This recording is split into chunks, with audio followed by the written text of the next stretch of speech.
As Q&A's Colmar Brunton poll made clear 2 weeks ago, it's a two-horse race between these two men. New Zealand First's Winston Peters, who joins me in the studio, and National Party candidate Mark Osborne, who has opted to stay in the sunny north. He's in Mangawhai. Mark, if I could start with you, why have you stayed up there today, little over an hour away from Auckland, being here in the studio toe-to-toe with Winston Peters?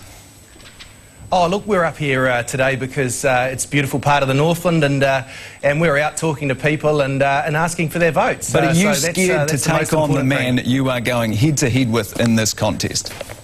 Oh, not at all. Not scared at all. Not one bit. We're out here talking to voters in the electorate. Can I just ask you, Stephen Joyce, I understand, is in the room there. Could you just point out for me where he's standing at the moment? Just back there. Just behind the camera, is it? Giving you a bit of information, a few tips, is he? Not at all. Not at all. No. Rightio. Just wanted to clear that up. In terms of this actual contest itself, why is it a two-horse race in what should have been a safe national seat?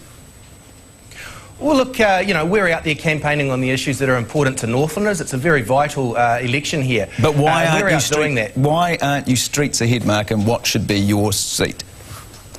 Oh, well, look, we're out there. By-elections are always challenging, and we're not taking anything for granted.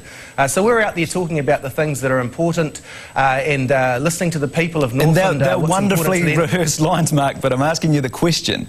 Why aren't you comfortably ahead in this race? Why have you let Winston Peters into this contest? Well, look, you'd have to ask the voters that, but the reality is, we're focusing on this campaign, we're out there, and by-elections are inevitably tough and tight, and we're not taking anything for granted. Where do you think the campaign has gone wrong for you? Oh, it hasn't gone wrong. We're out there, we're getting a really positive response from the people of Northland, and being a local here, I get around all the communities. I'm a pair and a half shoes worn out through this process so far, and I'm looking forward to wearing out at least another couple of pairs over the next few days, talking to people about the things that are important to them. So we're out there talking on the issues that matter to Northlanders, and if I have the privilege of being elected, I'll be in a government that can actually make a real change and make a real difference for the people of Northland, not sitting on the crossbenches. Okay, if I can bring in Mr. Peters here. If you win this election, will Northland be your primary residence? Yes.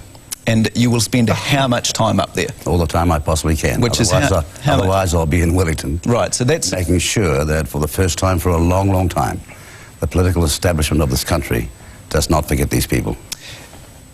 To win this contest, you are going to need some national voters to switch their allegiance and get behind you. Why should they do that? What are you offering them that the National Party isn't at the moment? Well, first of all, your sound system's gone off. Maybe we should put investment into that. It's coming off and on. But the reality is we start from way behind. We were 17,434 votes behind at the start of this campaign. Why should Northland voters put their trust in me? Well, I've got a track record for making things happen. The second thing is no one can better voice the years of neglect and forgetfulness that this electorate has suffered from. And I've been touched by the number of people from right across the political spectrum, way on the left and way on the right, in fact, who know that the North has been forgotten and they want a change. So what's your message to those national voters? My message is very simple to the National Party voters. If you want a export plus province, which you are, in the top half of this country's export wealth creators, to get a fair go, then you need someone who understands how the second-tier economy has happened and how you need a fairer go for farming, for fishing, and all those industries that used to provide full employment up there. In short, the farming community knows that if the dollar was far better set, and I don't get complicated here, but if it was set to be sympathetic to exporters, then the North would be going so much better. And farming, for example, is a classic example of National Party support, would not see 1 in 4 or 5 being seriously concerned about the bank that they are owing so much debt to now. Okay, we'll get to some of those Northland-specific issues after the break, but I want to ask you, obviously, you mentioned your track record there. Obviously, one of the big attack lines from National has been that if you win this seat, if you gain that extra MP, you will cause chaos. What are your priorities should you take out this race and gain that extra bit of power? Do you want to see the RMA scrapped, the Sky City deal? Where are you going to focus your attention? I love the way you're outlining this shock attacks. It's Crosby Texter to a T. Throw in the dirt, make all sorts of false allegations. Take the RMA. The National Party has never ever spoken to me or my party about the RMA. We haven't seen their so-called reforms, and only a fool would sign up to something they'd never seen. It's like the TPPA.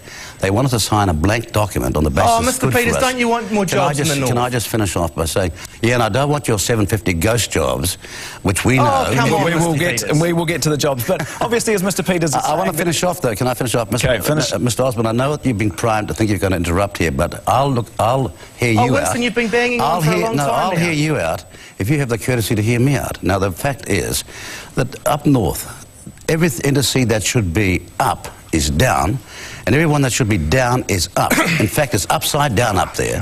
And I'm committed to turning it the right way up. Does that sound like chaos to you? Winston's prepared to talk to National Mark about RMA reform. I mean, that's not a guy who's looking to run amok here, is it? Mr. Osborne, have you seen the RMA reforms? I think we said we'd he'll let say Mark finish. anything a week out from an election to get the votes. He's not going to do that. He doesn't care. You know, that's the reality. This is a very, very important by-election. He only cares about himself. I care about Northlanders. I live here. I have family here. My kids are in school here. I have a business and I've worked here in the last 10 years. So, you know, I care and I understand and I know about Northland. He doesn't. He's been everywhere but here. Can I just I think to be fair to Mr. Peters, he spent plenty of time up here. Can I respond? Look, I grew up north. He flew up north. He's only been there for 15 years. I don't think you want to be talking about fly up north, do you? I think I've seen some photos of helicopter. That's how you flew. Okay. Mr. Osborne, if I can ask you about these roading investments, will they go ahead as scheduled if you don't win this race? Absolutely they will. The bridges, absolutely. They will because they're a vital part of the infrastructure up here. I've met many people out on this campaign trail previously who have had serious accidents. If they're going to go ahead, regardless of you winning this contest, why would the people of Northland not take the bridges, take the goodies and vote for Winston Peters, have an incredibly high-profile local MP up there? Oh, look, no, that's not true. I mean, I think it's pretty true that he's a high-profile MP. Winston's been an MP for, decades, and what's he done for Northland? I'll tell you what he's done. He's done nothing. And, you know, that's the reality of the situation. I'm here. I will be on the ground. I will be living here, waking up every day in the North, doing my utmost for the people of North. And I'll be a strong voice for the people of Northland. Well, my advice to Mr. Osborne is, for a start, if your shoes are wearing out that fast, don't buy cardboard shoes. The second thing I want to say to him is he couldn't even name the bridges he claimed to be responsible for. What doesn't matter? What does matter? Those bridges. I'm not prepared to go into the bridges. What can you do for those people? I'm going to finish off by telling you that there are 778 one-lane bridges in the Northern electorate. You see, that's what neglect breeds, and when you look at it, public transport in Auckland, $200 per person per year. Up north, $5.50. That tells you everything about how the North's been forgotten. Okay, we're going to come back after the break, and we're going to come back after the break and talk a lot more about roading with both of you and a lot of other issues from the social media feedback that we are getting. We'll be back after the break. Thank you.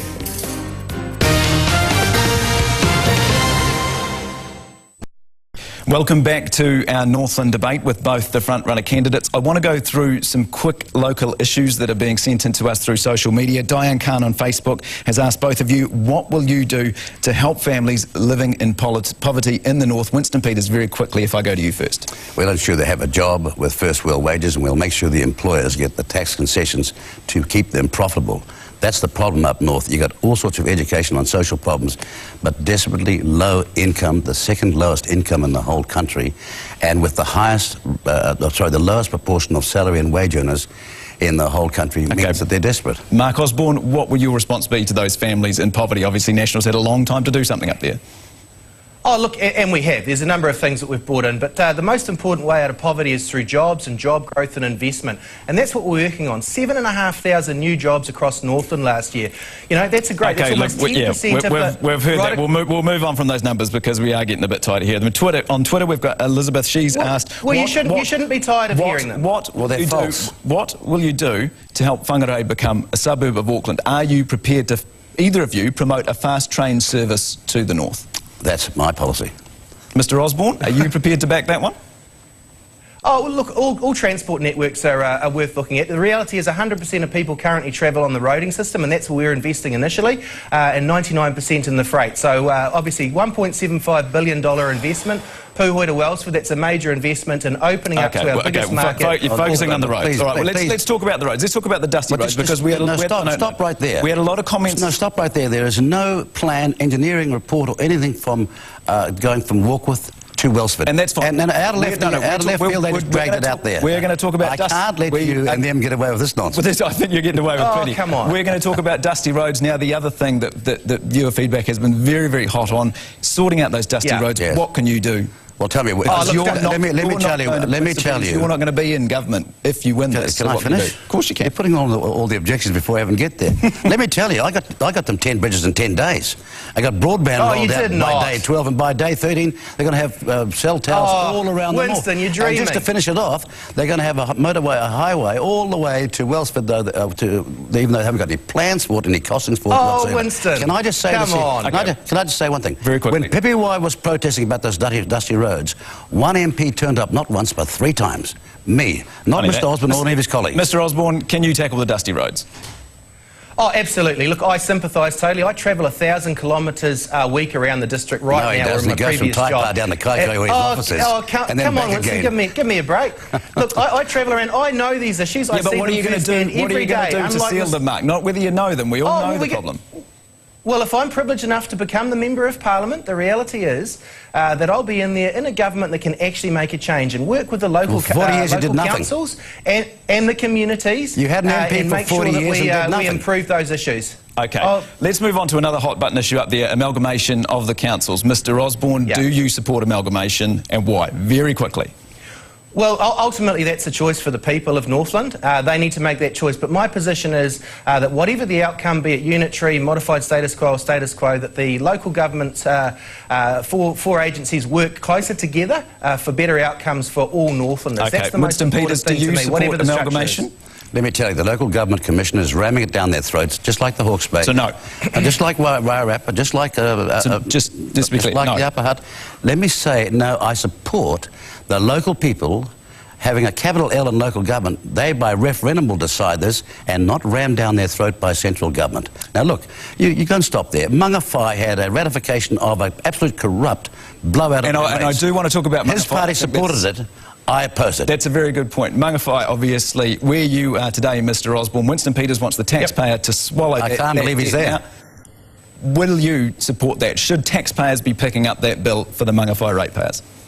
Well, this is what I support. I support ensuring that it doesn't happen again. So processes and procedures put in place that it doesn't happen here or anywhere else. But should taxpayers pick up that existing debt? Well, just let me finish. I support accountability. Accountability for those who are culpable. Yes, I do. So if Audit New Zealand fails to implement this process, I support accountability. So can I just say, look, why did this party ratify the bill that said no accountability? It said you people who are innocent in every respect are now going to pay so high rates that many will have to give up their homes. But and that's why I support accountability. But are you happy to see the ratepayers pick up that debt?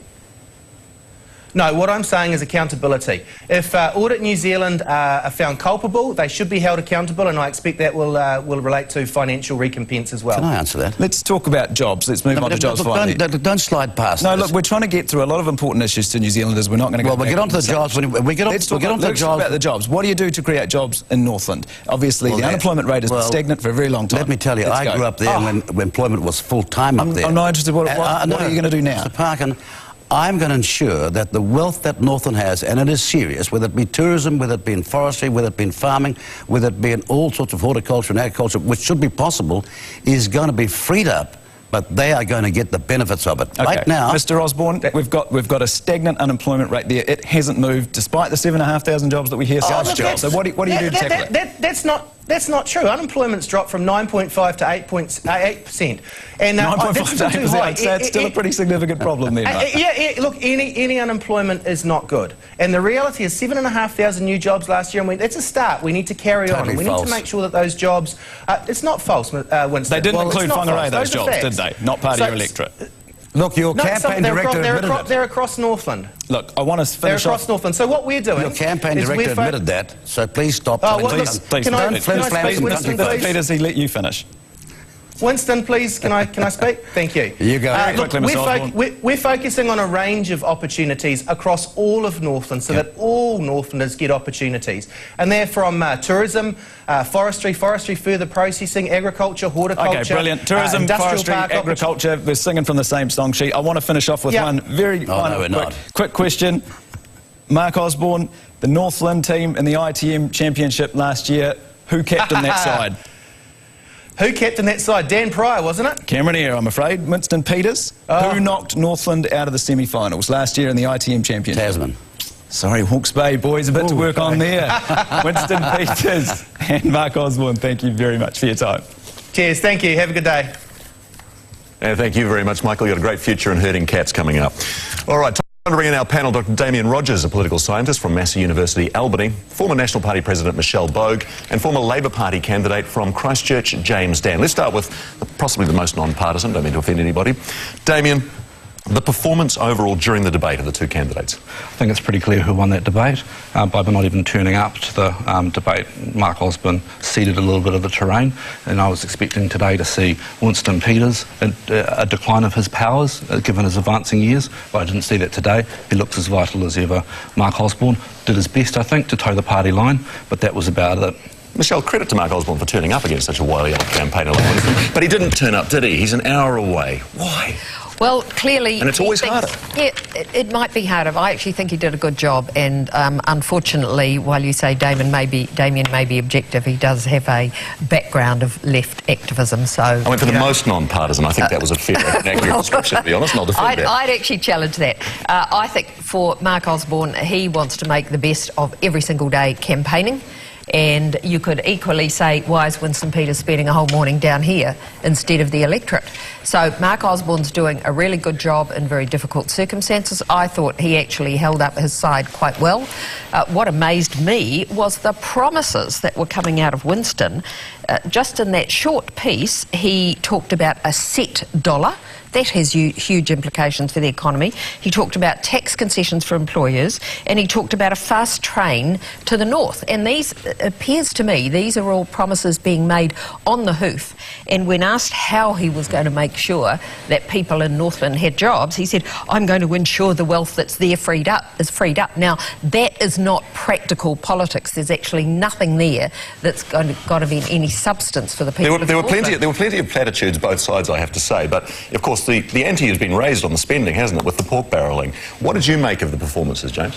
I enjoyed the fact that he was up in Northland and the suggestions were that Stephen Joyce was in the room. Sometimes his eyes just sort of shifted off to the side, just off the side camera, as if maybe Stephen had a big cue card. A Hay Clint moment. Yeah. And I did enjoy that when he said, talking about jobs, any employment is not good. Now, does that mean that National now has a policy of zero employment? I think he meant unemployment. Yeah. We'll forgive the little slips of the tongue at times, but... Yes. So overall, again, not in the studio, though. You know, it is only an hour away, Michelle. Yeah, but hang on.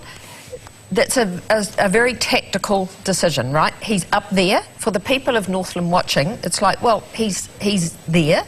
And let's be clear, you know, Q&A, while you are a very important program, you don't actually have, you know, 30% rating. I think this is the only time you've got the two leaders going head to head, and one of them decides not to be there. He's only an hour. No, but he's in the electorate, and they could equally ask, why isn't Winston up there? I know you're a wonderful PR practitioner, Michelle, but that is spinning on the head of a pin. I mean, absolutely. Now, clearly Mark Osborne doesn't have the capability to come in here and go toe-to-toe. They've just gone into damage control with the whole thing. I mean, I think Mark will come out as the winner on the day, but it's already been a win for Winston Peters and a loss for John Key. They've gone into this campaign from December, when the allegations about Mike Sabin started. The whole thing has been a disaster. They've got a candidate that looks like Hoggish Greedley from Captain American planet, and they've now started pork barreling with these roads. I really don't think... Credit to him where it's due, though. He has fronted up for the interview, despite the terms being slightly different. I want to come back to, though, the fact that he avoided questions, Michelle. Hang on. I just think that resorting to physical abusive descriptions is not actually what this debate should be about. And I agree. And we'll take that. We could make comments about Willow Jean Prime, which we're not. Okay, we're going to move on from that. I think you've made your point, and I think that's fair. He deliberately, though, he's been media trained by you, Michelle, because clearly he was avoiding difficult questions and he made his prepared statements. That's classic media training. Absolutely. Are you telling me... This is not Parliament, though. You know, we're looking for answers that are accountable to the public. You would send a candidate into a by-election without media training them? That would be incompetence. No, I'm not involved. I don't do any work for the National Party. I'm here as a volunteer. Let me assure you, I'm everywhere as a volunteer. But you would accuse them of incompetence if they didn't media train them. And in fact, every candidate, every National Party candidate going into a general election or a by-election, of course they're media trained. Do you think people can see through that, though? Questions are being asked directly. We're used to it in the House. Come on, you don't have to answer directly. every leader is media trained. All right, then. Media How effective is it? How effective has it been to wrap Mark Osborne in this avalanche of Prime Minister and Cabinet Ministers all the time, right through the campaign? A couple of steps behind us, like Prince Philip following the Queen. I think the people of Northland will have loved it. Will have loved all the attention, so it was actually the right thing to do. And if you're trying to gain media attention, then obviously you need to bring out your big guns. By-elections are all about bringing out the big guns. Isn't it interesting, though, how they've got to parade these high-level MPs in front of the electorate there? Again, it takes away from Mark Osborne. The focus is on Key, the focus is on Joyce. In the background, this is a battle of resources. So while I agree that Mark Osborne might win on the day, I think this is a victory for the National Party. Winston Peters has run, so far, a near-faultless campaign. National's run what must be one of the party's worst. John Armstrong in the Herald yesterday. Damien? National campaign, one of the party's worst. Yes. Winston, near-faultless. Do you agree with that? I don't know. I don't know, actually. You know, like the thing that strikes me out of this is the pork barrelling, and they're both doing that. We've seen that both here today. Well, yeah. The anti's just being raised and raised. Yeah, absolutely. Further. But I mean, what does that mean for democracy? Is this a sign of something to come? Is this going to be the way that we campaign in the future? Or is this the way that the National Party think they can govern in New Zealand by giving bribes? I just think it's a demonstration of what this National Party has become. It is, despite the fact that they, like to think that they're classic neoliberals and that they are hands-off. They throwing huge amounts of money. They throw huge amounts of money at Rio Tinto, at the Sky City Convention Centre. The intervention in Christchurch is one of the biggest interventions that the state has, ever made. And when it comes to a small by-election, they'll throw $70 million at bridges without even blinking. You've got to let me have a go at that, Simon. Very quickly. This is about creating jobs, and that's what the government has done very successfully. They've managed the economy superbly, and that's their job. That's what a government is meant to do, and that's why they got re-elected last year. Northland's growth rate, though, is lower than the rest of the country. And you know why? Because in Northland, there's a whole lot of people that don't want to exploit minerals resources. There's a whole lot of people that don't want... So it's everybody else's fault? No, I'm not saying it's everybody else's fault at all. What I'm saying is the people of Northland, if they want genuine growth, have to accept that their resources are going to be developed and not say, no, we don't want to look at any industry up here, because industry creates jobs. Damien? Fair comment? Well, I mean, I think... Well, look, Northland's in for a windfall regardless, aren't they? I mean, clearly they've got... Absolutely. So what's really going on here? What's really going on here? It's National Party trying to secure the majority in the House. That's the big picture here. This is why the resources are going in. This is where the battle lines are. And we've seen Winston Peters here very savvily saying, hey, I'm not going to distort. I'm not going to be a wrecker. I'm going to work sensibly on issues that matter, like the RMA. So he's saying it's not necessarily a bad choice to vote for him. That's very, very good communication skills, and it's just striking right at the heart of the issue here. Wow, he's doing a great PR job for Winston. And as for saying he doesn't know what the RMA reforms are all about, the National Party had a bill in the House last year which they couldn't get through. Perhaps Winston actually needs to read the legislative program. Excuse me. Mr. Peters is just over there. We'll give you one last response, Mr. With the greatest respect, that is not what they're talking about now. And Michelle, look, don't come here and flim-flam the panel or the viewers. The truth is, not one minister has ever come up to me personally and said, I would like to speak to you about it. That's the truth. But if you I'm not said telling the you truth, didn't know about it. You show me the diary note. On the that confirms legislative your statement. agenda. Well, look, with greatest respect, that's not what's happening now, and you should not come along here without one diary note to back up what you're arguing. It is simply I'm not talking false. about diary notes. I'm talking about a legislative agenda, and you saying you know nothing about the reforms. I'm saying read the order with paper, respect, I read the said, legislative agenda. That's not what they're talking about now, saying. Michelle. I'm far more experienced about the legislative agenda than you will ever be. Well, clearly you haven't looked. All right, we're going to have to leave there. I think we've got a he says, she says moment, and we can't actually take this. Good try, Michelle, but it won't We've got more coming up. Send us your thoughts at home. We're on Twitter at NZQ&A.